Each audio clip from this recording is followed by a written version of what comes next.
It's my honor as the Associate Dean of the Patel College of Global Sustainability to welcome Dr. Pachauri here. I will be very brief because we're all waiting to hear him. Dr. Pachauri is chair of the Intergovernmental Panel on Climate Change. This is the world's leading intergovernmental organization for the assessment of climate change.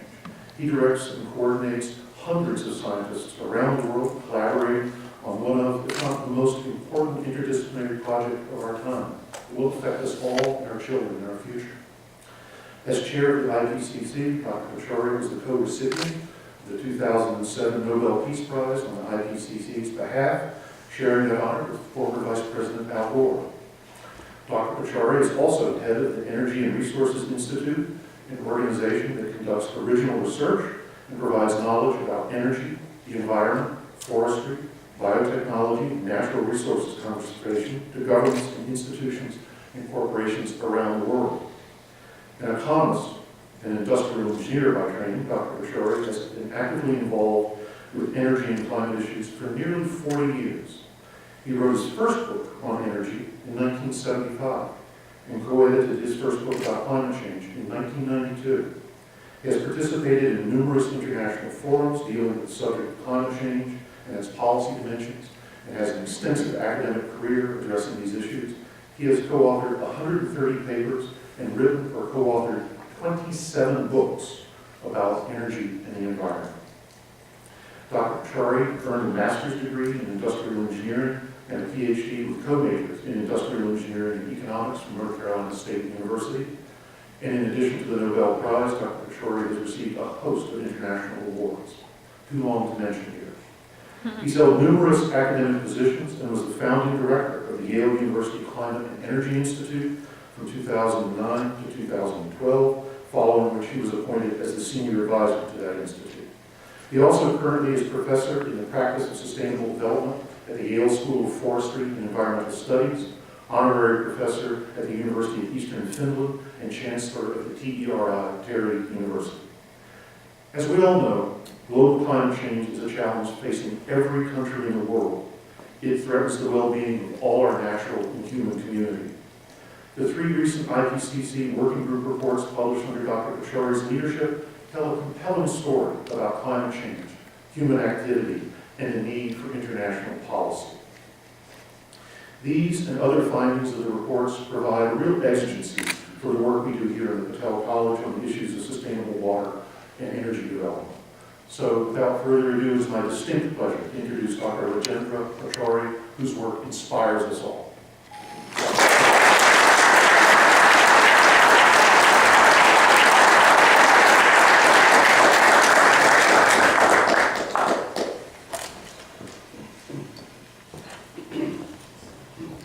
Thank you very much for that very generous introduction.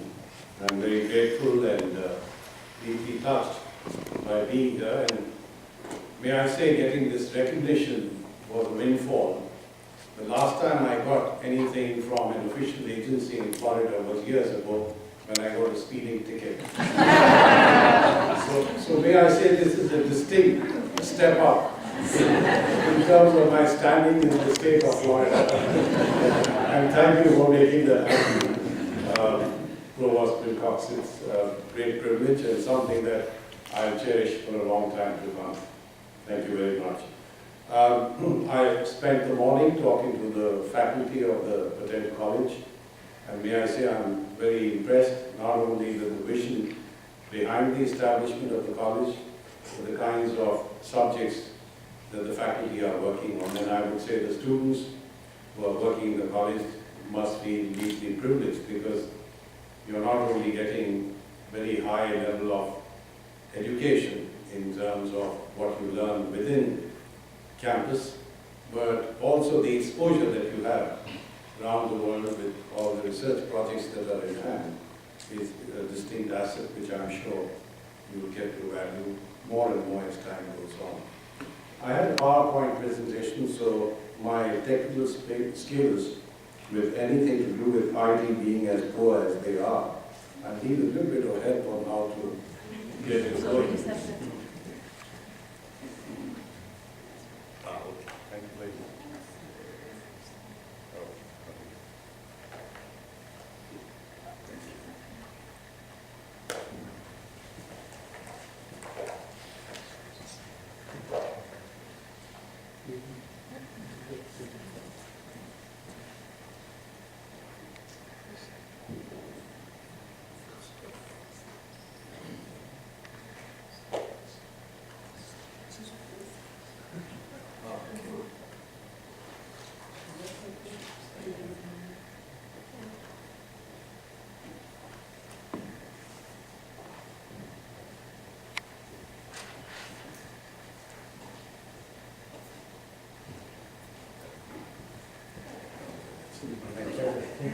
Thank you very much. Well, as you've already heard, I'm going to give you briefly some of the major findings of the 3 working group reports that have been brought out recently by the IPCC. We're now working very hard to complete the synthesis report, which is essentially, as the name suggests, a synthesis of what's contained in the 3 working group reports, plus 2 special reports that we brought out about 3 years ago, less than 3 years ago. One dealing with extreme events and disasters, and the other dealing with renewable energy and climate change mitigation. So what we have in hand currently is, let me turn these things off, if you forgive me.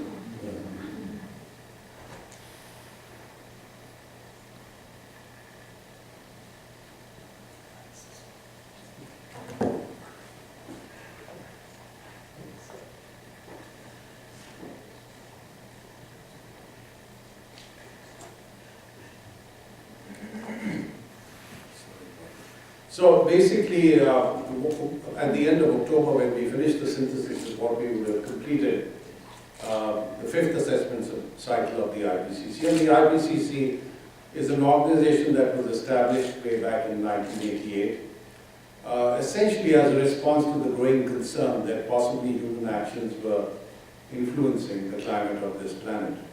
Now, scientists as far back as 150 years ago had postulated the impact of growing carbon dioxide emissions in the atmosphere and their influence on the climate of the Earth. But for a long period of time, this is an issue that perhaps did not get the attention of the policy community. So it was in '88 that the United Nations decided to set up the IPCC, but we're not a UN agency. We're an intergovernmental panel. And all our decisions are taken by consensus. So you can imagine you have 195 countries which are members of the IPCC, and not all of them, thank God, attend every meeting. But you have 130 plus countries very often. Sometimes they make mistakes. 132 of them elected me as chairman of the IPCC way back in 2002. And they compounded that mistake by re-electing me by acclamation in 2008. So here I am, and I finished my 2nd term by sometime next year. And that means I would have been responsible for overseeing 2 particular assessments of the IPCC. I'll say a little more about the process by which we bring out our assessments, but let me start by essentially highlighting something that Einstein, a person who was perhaps the most brilliant scientist we've had in the world, but more than that, also a human being with an enormous vision of things that went far beyond science, said very eloquently, he said, problems cannot be solved at the same level of awareness that created them. Today, fortunately, we have the benefit of knowledge and awareness on the basis of which, if we all decide, we can solve this problem. It is within our reach, and that's one of the points that I'd like to convey at the end of my presentation. Now, the Working Group 1 report essentially deals with the physical science basis of climate change. And there are some very profound findings that we came up with, which I'll just run through with you. 95% certainty that human influence has been the dominant cause of the observed warming since the mid-20th century. And we use the term extremely likely, that it's extremely likely that human actions have been responsible for most of the warming that has taken place since the middle of the last century. And when we use the term extremely likely, it conveys a probability of over 95%. In the previous assessment, we made a similar statement, but we said very likely, and that represents a probability of over 90%. So therefore, in the period of these 6 years since the last report came out, and the one that we brought out, this working group 1 report, which came out in September of last year, we have been able to arrive at a much higher level of confidence on the link between human actions and changes in the climate. And since the 50s, many of the observed changes are unprecedented over decades to millennia. So what is really significant is the fact that human activities have influenced the climate of this planet in a very short period of time and in a very intensive way, which is totally out of the trend that you have seen over millennia. And this trend was essentially that of a fairly stable climate. Of course, there are always fluctuations in the weather, there are fluctuations in temperature, which are the result of a whole range of drivers. But what's particularly important is the fact that we have affected the trend. And this trend is something that would lead to impacts, which I'll elaborate on in a little while. The limiting climate change will require sustained and substantial reductions in greenhouse gas emissions. Now, here you see the changes in temperature that have taken place since the beginning of industrialization, converted into decadal values. And you find that the last 3 decades have been the warmest, successively warmer than the previous ones. So, therefore, it is important for us to remember that this trend is clearly becoming far more pronounced. And in the last 3 decades, as you can see over here, the trend has been each decade being successively warmer than the previous one. And what has been the effect of this change in climate? Well, the oceans have warmed and risen, and that's because of thermal expansion of the oceans and the melting of all the bodies of ice across the globe. The amounts of snow and ice have diminished, sea level has risen, and the concentrations of greenhouse gases have increased in this period of time. What has been the extent of increase? Well, if you look at global average upper ocean heat content, as it happens, the oceans have been absorbing a large amount of the heat that's been generated as a result of anthropogenic increase in the concentration of greenhouse gases. Between 71 and 2010, about 90% of the energy accumulated has gone into the oceans. So as a result, the oceans have warmed significantly from the surface down to a depth of about 700 meters. And that warming is continuing because it's going to take several decades and perhaps centuries for the ocean to warm uniformly and go down to the depth, the deepest points of the oceans. So, in a sense, the oceans have taken up a lot of the heat that's been generated as a result of the forcings that have taken place due to the increase in the concentration of these gases. Or else the surface of the earth would have been much warmer. And the rate of sea level rise since the mid-19th century has been larger than the mean rate during the previous 2 millennia. In fact, between the beginning of the last century and 2010, there's been a sea level increase of 19 centimeters. That's close to a foot. And you can imagine there are parts of the world which are low-lying coastal areas, there are small island states, and some of them are barely a meter above sea level. That means maybe a yard or a little more above sea level. And therefore, an increase of about a foot in the sea level is something that has implications even before you are faced with the danger of complete submergence. Why?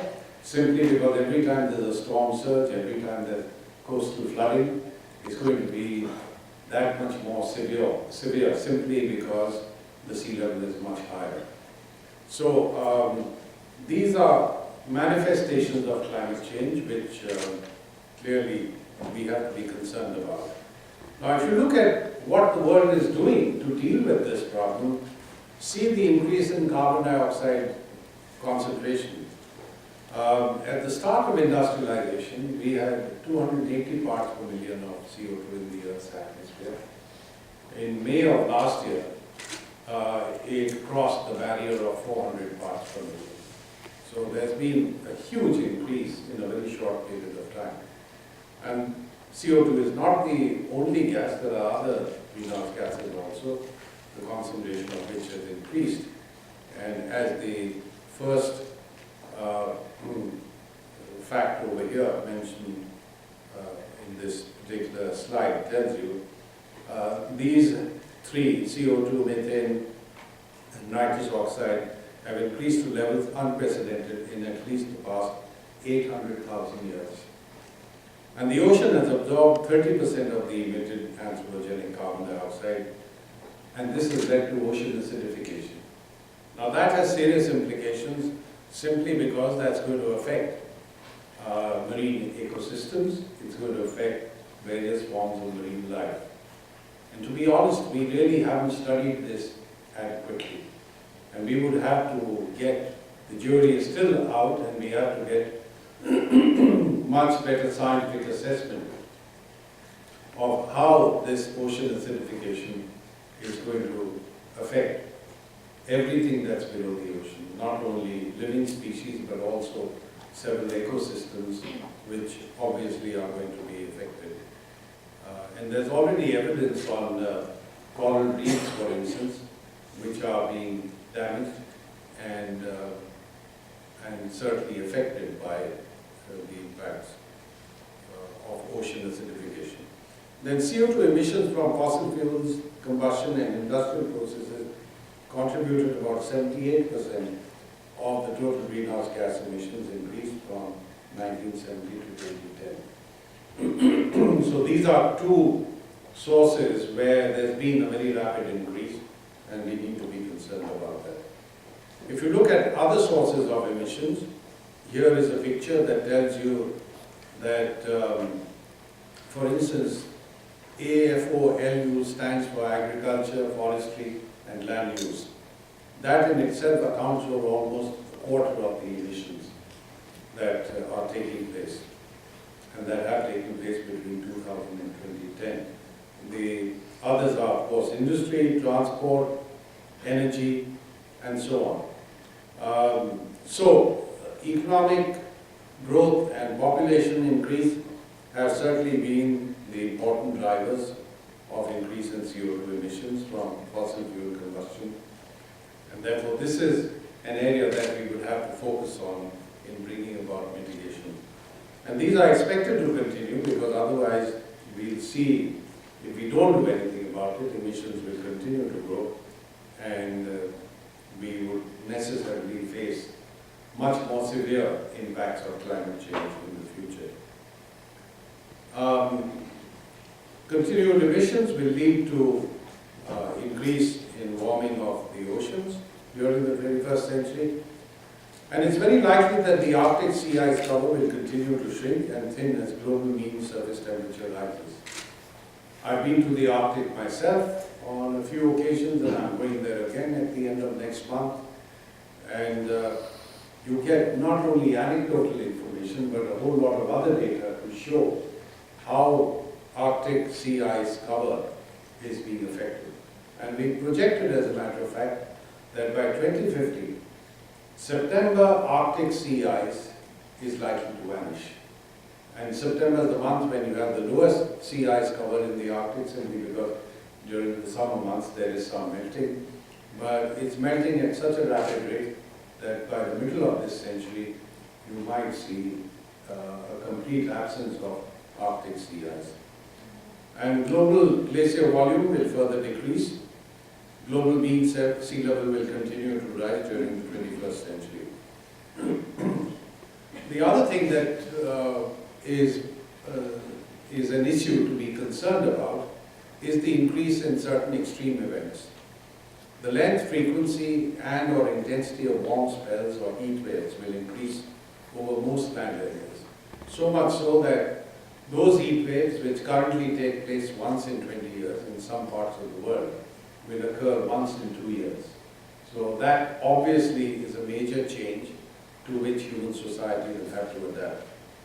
And similarly, heavy precipitation events are on the increase both in frequency and intensity. And this will continue unless we bring about mitigation of greenhouse gases. Now, if you have these extreme precipitation events, there are several implications that we have to be concerned with. One is, of course, the fact that there would be a risk to life and property every time you get a heavy amount of rainfall or snowfall. There's clearly a threat to human as well as ecological systems. Because you'll have flooding, you'll have landslides, you'll have avalanches in the case of heavy snowfall, and that is clearly a threat. But more than that, there are implications in respect of availability of water. Because if, let's say, you've got a system where you've got stable and reasonably uniform rainfall during a certain period of time, if that's going to be replaced by sudden, sharp and heavy periods of precipitation, then that has major implications for availability of water and our access to water resources. So these are issues that we need to keep in mind. I remember when I came through immigration yesterday, the immigration officer asked me what I was doing, and I told him, he said, "But where is global warming?" He said, "We've had the coldest winter in this particular season." And I had to tell him that I never use the term global warming simply because it conveys the impression that all you're talking about is a warming of temperature. But climate change is much wider. And what we are seeing is changes in the climate. And I told him, look, one season doesn't mean anything at all. You've got to look at the trend. So he stamped my passport and he left. He just thought I was someone that he didn't want to have a conversation. So anyway. What are some of the other projected risks of our natural systems of freshwater resources? There would be a significant reduction of renewable surface water and groundwater resources in most subtropical regions. Climate change is projected to pose risks to raw and drinking water quality. Terrestrial and freshwater ecosystems, increased extinction risk under all warming scenarios, increased tree mortality, forest dieback with risks for ocean storage, biodiversity, wood production and economic activity, submergence and coastal flooding, erosion due to sea level rise. So, there are a whole range of economic impacts that have economic and certainly ecological implications. Again, since I spend the best part of my life at airports or in sitting on planes, yesterday I saw on CNN there was a story about what's going to happen to coffee plantations across the globe, and this is something that I have personally studied myself. The impacts of climate change on coffee cultivation could be adverse, could be negative. And of course, the discussion on television was about how prices of coffee might go up. And this really means that perhaps we will cut down on coffee consumption if we are confronted with higher prices, or maybe move to other substitutes. And I would recommend any specific substitute. It's your personal preference. Marine systems, redistribution and reduction of global marine species and biodiversity with challenges for fisheries, because clearly with warming of the oceans, with changing of even the acidification content, you see in several parts of the world fish moving from their natural habitat to other locations where conditions will be more favorable and are getting more favorable for them. I remember a few years ago when I went to the Maldives Islands, which incidentally are a major exporter of tuna fish. They told me that they're just not getting the same catch that they used to, simply because a large part of that stock has moved. So, you know, there's going to be this kind of migration of species, and it's already happening. Expansion of dead zones with constraints for fish habitat, polar ecosystems and coral reefs at substantial risk, and so on. Food security would be affected because the impacts on agriculture we have found in this assessment are already quite serious. And if climate change continues, they're going to become much more pronounced. The negative impacts for wheat, rice and maize production in some regions for local temperature increases of 2 degrees Celsius. And in fact, this decrease in yields is already occurring even with the temperature increases that we have today. So there would be impacts on livelihoods and poverty, slowing down of economic growth. And this can happen in a variety of ways. For instance, if there's going to be an adverse impact on agriculture that affects the lives and livelihoods of a large number of people across the globe, extreme events can have a major impact. Some of you might remember that in 2003 there was a very serious and severe heat wave in Europe, as a result of which a large number of people died. When you have extreme precipitation events, there's a major economic implication. You saw that with Superstorm Sandy, you saw that with the floods in the UK this year, and if you go back in time 2 years ago, roughly, you had this massive flood in Thailand. And the impact of that was not only confined to Thailand and Bangkok, but even to Japan, because companies like Toyota source a lot of their automobile equipment, automobile parts from Bangkok, and when the factories over there shut down because of the flood, that had a direct impact on production in the major automobile manufacturers in Japan. So, you know, in an integrated, in an interconnected world, anything that happens in one part of the globe has implications for other regions as well. And this is something that is economically important, but it also has various other dimensions, both ecological and human. Now, therefore, what we really need to do is to develop climate resilient pathways, and I'm very happy to see that Patel College is working on some of these issues, that combine adaptation and mitigation to reduce climate change and its impacts. Because since mitigation reduces the time and magnitude of warming, it also increases the time available for adaptation to a particular level of climate change, potentially by several decades. So therefore, you really need a combination of mitigation and adaptation. Adaptation alone will not work, because we'll reach certain thresholds and certain tipping points beyond which adapting further would become extremely challenging. And similarly, mitigation will not work by itself, simply because there's a certain inertia in the system, as a result of which climate change will continue for several decades, even if you had very stringent mitigation actions taken in hand immediately. So you need a combination of both to create the kind of resilience that societies have to develop. Now, in baseline scenarios, without additional mitigation efforts, direct CO2 emissions from the energy supply sector are expected to almost double or even triple by 2050 compared to 2010. And I want to tell you that today, in 2010, we had emissions of greenhouse gases at the level of 49 gigatons of CO2 equivalent. And 10 gigatons was the increase that took place between 2000 and 2010. So roughly an increase of 1 gigaton of CO2 equivalent each year. And therefore, to be able to deal with this serious problem, you have to take in hand major mitigation efforts. Otherwise, we could get doubling or even tripling of emissions from energy supply, CO2 emissions from energy supply by the middle of this century. And this results in significant increases in indirect emissions from electricity use in the building and industry sectors.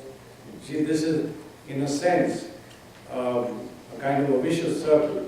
When you have higher temperatures, then you also need more air conditioning, You must remember there are parts of the world where incomes are increasing. People have not had air conditioning at all in the past. With higher incomes and with the higher temperatures, they would obviously be installing much more air conditioning than we have today. And infrastructure developments and long-lived products that lock societies into GHG-intensive emissions pathways may be difficult or very costly to change. And this is true of buildings in particular. If we design and construct buildings which are locked in level of energy intensity, it's very difficult to change them. Buildings have an economic life which is not like going and changing your washing machine or your motor car. You really are stuck with buildings. A politician who is not entirely a great favorite of mine, Winston Churchill, a great man no doubt, once said that we shape buildings and then buildings shape us. And that's a fact. Because we have the opportunity to shape buildings in such a way that indirectly they would also shape the way we use energy and other resources. And this is something that we need to put in place in terms of policy, in terms of regulation, benchmarks, standards that are laid down. You see that in the case of automobile fuel efficiency standards, but you really need to apply these across the board. And while buildings in some places are being made far more efficient than in the past, there's a huge amount of potential which has yet to be exploited. Now, if we have to reach levels of 450 parts per million of CO2 equivalent by 2100, which is what we need to keep temperature increase below 2 degrees Celsius relative to pre-industrial levels, then we need to lower global greenhouse gas emissions in 2050 than in 2100. So it will be about 40 to 70% lower globally. And emissions levels near 0 gigatons of CO2 equivalent or below in 2100. So basically, in order to limit temperature increase to 2 degrees Celsius or below, you would have to enter a zone of negative emissions before the end of this century. Now it can be done, but it will take a lot of hard work, it will take an enormous global effort to bring this about. And you need more rapid improvements in energy efficiency, and almost trebling or quadrupling of the share of zero and low carbon energy supply from renewables by 2050. So we have this window of opportunity of, within this 36-year period of bringing about a rapid shift in energy supply by which we move to low or zero carbon energy sources. And nuclear energy, biomass, fossil energy with CCS, carbon capture and storage, and bioenergy and CCS by the year 2050 are the options that are available to us. And I think each society will have to decide what it wants to adopt. Now, we have a number of scenarios of different levels that will be reached by 2100. And this will require efforts to reduce deforestation, major afforestation efforts, and deployment of bioenergy and carbon capture and storage. But of course, the availability and scale of these and other reduction technologies are uncertain and associated with challenges and risks. So if we want a certain outcome, say by the middle of this century, and then of course by the end of this century, we need to put in place policies and measures today by which the market gets signals, consumers get signals, and we start moving in the right direction. So really speaking, what we have assessed in these pathways by which mitigation can take place clearly indicate that action has to be taken urgently and adequately today. Now, fortunately, there are a whole range of co-benefits, mitigation scenarios reaching around 450 ppm CO2 equivalent concentrations by 2100 show large-scale global changes in the energy supply sector. There will be systemic and cross-sectoral mitigation strategies which would be needed because these are most cost-effective. you can't just focus on specific sectors. You really need something wider across the entire economy. And at the energy system level, these include reductions in GHG emissions intensity in the energy supply sector, a switch to low carbon energy carriers, and reductions in energy demand in the end-use sectors without compromising development. What are the end-use sectors? Take transport, for instance, buildings, industry, of course. And most importantly, we also need to bring about some changes in lifestyles. That, again, is an important mitigation option that the world has to consider. We need to reduce energy demand.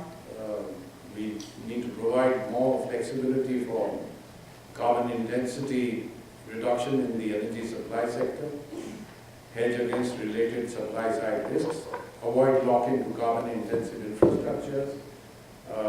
Because once you establish infrastructure for a certain set of technologies and practices, to change them becomes very difficult. Just to give you an example, if let's say you want to go in for electric vehicles, you would have to set up the infrastructure by which these can be charged in a manner that doesn't disrupt your day-to-day transportation systems.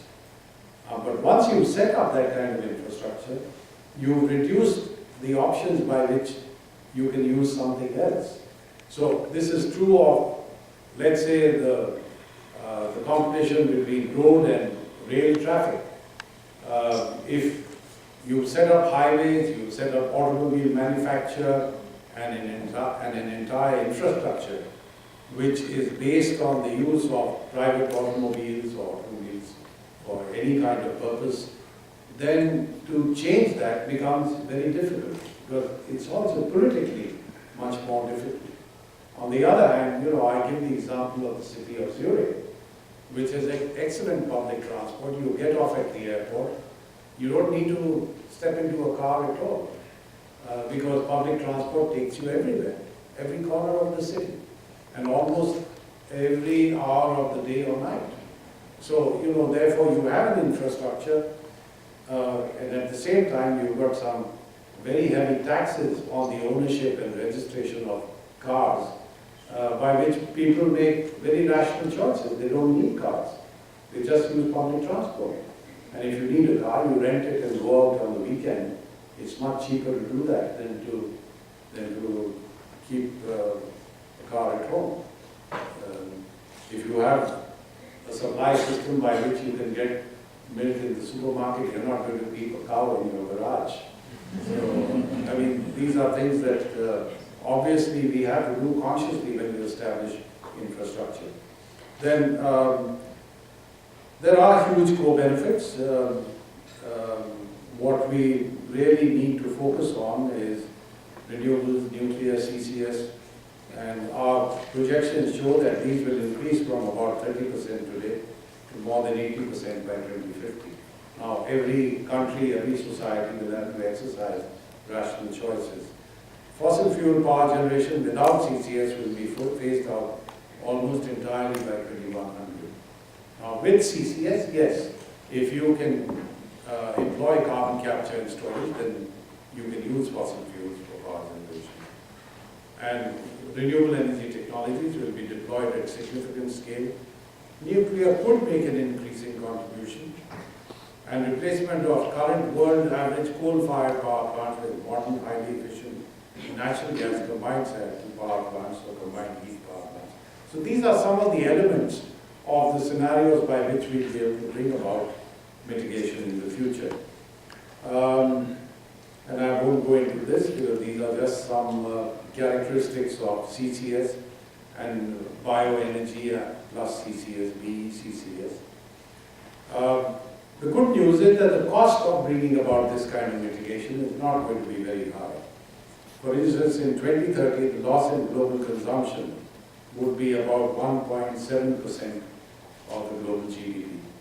In 2050, it would be 3.4%, and in 2100, 4.8%. Now, if you consider this, if you consider these figures, then really, this is not a very high price to pay for avoiding and doing away with some of the worst impacts of climate change. So I think we need to take a rational view of climate policy by which we adapt and make sure that we minimize the impacts of climate change by mitigation. So the costs over here are clearly not difficult or daunting.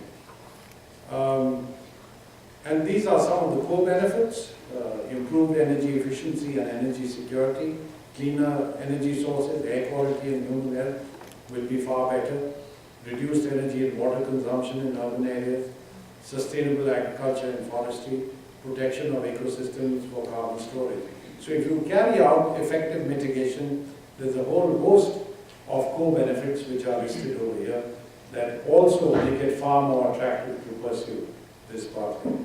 And finally, Gandhi said two important things. He said the technological society has two choices. First, it can wait until catastrophic failures expose systemic deficiencies, distortion, and self-deception. Secondly, a culture can provide social checks and balances to correct for systemic distortion prior to catastrophic failure. So this goes back to what I showed initially and what Einstein said. Problems cannot be solved at the level of awareness that created them. Now that we have awareness, we have knowledge, we certainly don't have to live through catastrophes. We need to anticipate them and act in a way that we avoid them. And you know, the world is so focused on GDP growth, on consuming and producing more and more, but clearly speaking, we are imposing a lot of externalities, both on human systems as well as ecosystems. And therefore what we need is a better method by which we assess and measure human progress. And if we don't do that, then I think what Gandhi said is right. Speed is irrelevant if you're going in the wrong direction. And if you're going in the wrong direction, there's no point in saying we are growing at X percentage a year in terms of GDP. Well, if that's going to impose a huge lot of externalities which are negative, then clearly you are going in the wrong direction, and to sort of beat your chest and say we're doing very well is totally irrelevant. So I'll stop here and I'll be very happy to take any questions. Thank you very much.